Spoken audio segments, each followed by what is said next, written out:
പറ്റും. ആദ്യം ചെയ്യുന്ന സാധനം അവസാനം ചെയ്യുന്ന സാധനം ആദ്യം. അതാണ് പ്രീകാസ്റ്റ്. നമ്മൾ വീട്ടിൽ സാധാരണ കോമ്പൗണ്ട് വാൾ ലാസ്റ്റ് ചെയ്യാം, സെപ്റ്റിക് ടാങ്ക് ലാസ്റ്റാണ് ചെയ്യുക, വയറിംഗ് ലാസ്റ്റാണ് ചെയ്യുക. ഇതിനകത്ത് എങ്ങനെയാ വെച്ചാൽ ആദ്യം കോമ്പൗണ്ട് വാൾ ചെയ്ത് കഴിഞ്ഞിട്ട് സെപ്റ്റിക് ടാങ്ക് കഴിഞ്ഞിട്ടാണ് ചുമര് ചെയ്യുന്നത്. ബിൽഡിംഗ് കൺസ്ട്രക്ഷൻ തുടങ്ങുക. ഈ തുടങ്ങുന്ന സമയത്ത് തന്നെ ആദ്യം വയറിങ്ങും പ്ലംബിങ്ങും കഴിഞ്ഞിട്ടാണ് കോൺക്രീറ്റ് പാനൽ ചെയ്യുക. പ്ലംബിങ്ങിന്റെ വയറിംഗ് പൈപ്പൊക്കെ ആദ്യം ഇട്ട് വെക്കും. അതേപോലെ ഷെൽഫ് എന്ത് വേണം, സൺഷെയ്ഡ് എന്ത് വേണം, ഇതൊക്കെ നമ്മൾ ആദ്യം ചെയ്യും.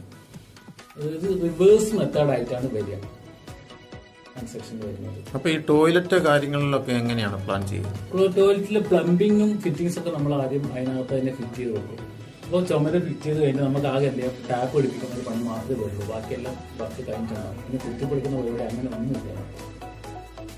സാധാരണ വീടുകൾക്കുണ്ടാകുന്നത് പോലത്തെയുള്ള ചോർച്ചകൾ ഇത്തരം വീടുകൾക്കുണ്ടാകാറുണ്ടോ?